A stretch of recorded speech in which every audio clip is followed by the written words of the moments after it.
पर सुनील साजन, आप ही के नेता राम मनोहर लोहिया, पीलू मोदी, इनका अगर मैं जिक्र करूं तो आपकी पॉलिटिक्स क्या है? आप जाएंगे ना बैंगलोर? 17 को अखिलेश यादव बैंगलोर में होंगे।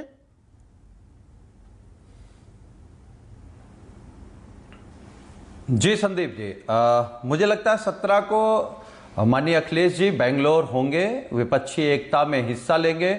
और एक सवाल जो आप लगातार पूछ रहे हैं कि क्या जो पटना में 15 विपक्षी दल बैठे हैं बेंगलुरु में कम होंगे या बढ़ेंगे, मैं आपके कार्यक्रम में कह रहा हूं कि 15 से अधिक दल बेंगलुरु में होंगे। ये जो विपक्षी एकता शुरू हुई है, ये इसका सिलसिला बढ़ता रहेगा। हालांकि भारतीय जनता पार्टी की कुछ खूबसूरत बातें हैं, क्योंकि मेरी इच्छा है कि मैं आज कम से कम पहले बीजेपी की प्रशंसा कर दूं, फिर अपनी बात रखूं। देखिए, बीजेपी की जो सबसे खूबसूरत बात है, वो पिछले 9 साल से बिना कोई निर्माण किए राष्ट्र निर्माण कर रहे हैं। दूसरी बात यह है कि वो लगातार भ्रष्टाचारियों के खिलाफ हैं और उनका अपना एक राष्ट्रवाद है। एक तो हमारा आपका राष्ट्रवाद है, इस भारत का राष्ट्रवाद है, हिंदुस्तान का राष्ट्रवाद है, इस राष्ट्र का राष्ट्रवाद है। एक भारतीय जनता पार्टी का राष्ट्रवाद है। जो जितना बड़ा भ्रष्टाचारी वो उतना बड़ा राष्ट्रवादी, जो जितना बड़ा जुमलेबाज वो उन सभी राष्ट्रवादियों का लीडर। तो आप देखिए ना, अभी मैं अपराजिता जी को सुन रहा था, उन्होंने कहा एक अकेला सब पर भारी है।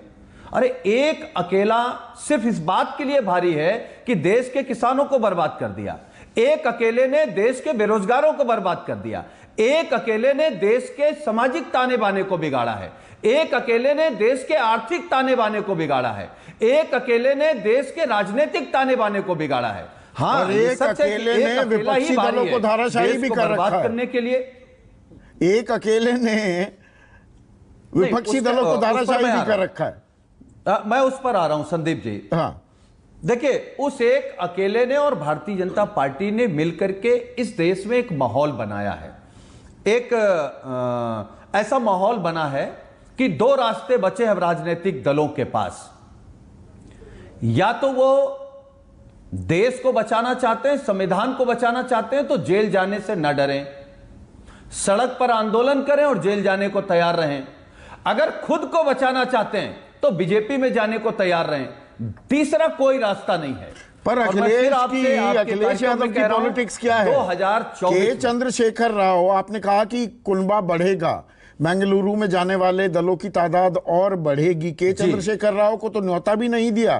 कांग्रेस की मेजबानी है, तेलंगाना में वैसे भी चुनाव है, वो तो आने वाले नहीं, ना उन्हें बुलाया जाएगा। तो अखिलेश यादव उनके साथ जाकर मिलना, ये फेडरल फ्रंट की बातें फिर से शुरू हो गई क्या? ये नया कौन सा गठबंधन बना रहे हैं अखिलेश? संदीप जी, माननीय अखिलेश यादव जी लगातार इस प्रयास में हैं कि पूरे देश में जो भारतीय जनता पार्टी के खिलाफ है, उनकी नीतियों के खिलाफ है और 2024 में बीजेपी को हटाना चाहता है। हम सबसे बात कर रहे हैं, हम सबको एक साथ लाने की बात कर रहे हैं, सबको साथ लाने की बात कर रहे हैं। एनसीपी को तो छोड़िए, 1 मिनट इंटरवीन कर रहा हूं। विपक्षी एकता में कांग्रेस की बड़ी एक मिनट, आप कह रहे हैं ना सबको साथ लाने की बात कर रहे हैं। एनसीपी तो चलो उनका घर टूटा, पर जिनको आप साथ लेकर चले थे पिछले साल जी 2022 के विधानसभा चुनाव में, ओम प्रकाश राजभर तो छोड़ गए। खबरें ये आ रही हैं जयंत चौधरी भी पींगे बढ़ा रहे हैं बीजेपी के साथ। आपके अपने साथी तो आपके साथ है नहीं, आप नए साथी तलाशते घूम रहे हैं। ठीक बात, यह आपने अच्छा सवाल किया, क्योंकि हमारा लक्ष्य साफ है। हम कल भी भाजपा को हराना चाहते थे, आज भी भाजपा को हराना चाहते हैं। अगर माननीय ओम प्रकाश राजभर जी समाजवादी पार्टी के साथ आए थे या माननीय जयंत चौधरी जी समाजवादी पार्टी के साथ हैं, तो इसी शर्त के साथ कि हमको बीजेपी को हटाना है, लोकतांत्रिक मूल्यों की जो हत्या हो रही उसको बचाना है, जो संविधान के अधिकार छीने जा रहे हैं उन्हें बचाना है, और इसी मुद्दे पर हम टिके हैं।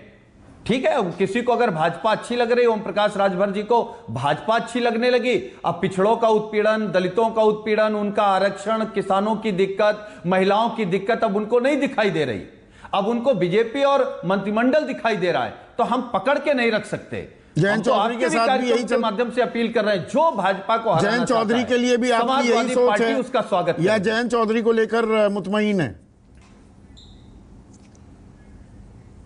नहीं, माननीय जयंत चौधरी जी समाजवादी पार्टी के गठबंधन में हैं, कोई कितना प्रयास कर ले। देखिए, अपराजिता जी एक बात कह रही थी कि राजनीति में प्रयोग होते हैं। हम स्वीकार कर रहे हैं, राजनीति में प्रयोग होते हैं, और हमसे बेहतर आप जानते हैं, आप सीनियर हैं, जब से आप पत्रकारिता कर रहे हैं, हम लोग तो छोटे छोटे रहे होंगे। लेकिन प्रयोग दो तरीके के होते हैं। एक प्रयोग होता है सकारात्मक, देश को, समाज को और नई पीढ़ी को आगे ले जाने, तरक्की की तरफ ले जाने का, और एक होता है नकारात्मक, लोगों को तोड़ो, डराओ, धमकाओ, जेल की धमकी दो और अपने में मिला लो। आज क्या हो रहा है? आज देश का सबसे बड़े राष्ट्रवादी सारे भ्रष्टाचारियों को गले लगा रहे हैं, तो हम उनको राष्ट्रवादी कहें या भ्रष्टाचारियों के साथ फिर उनको भ्रष्टाचारियों का लीडर कहें? ये तो हमें आपने नहीं अपने समझ में आ रहा शुरुआती है। जवाब हम में माननीय ये बात प्रधानमंत्री जी को कही। किस मैं थोड़ा सा यहाँ पर से एक संबोधित ऐतराज करें? दर्ज करा दूं। अब आप इतना वरिष्ठ बना देते हैं कि आप तो छोटे से थे, तब से सुनते आ रहे हैं, ऐसा लगता है कि हमारी टांगें कब्र में लटकी हुई हैं। सुकेश पर सवाल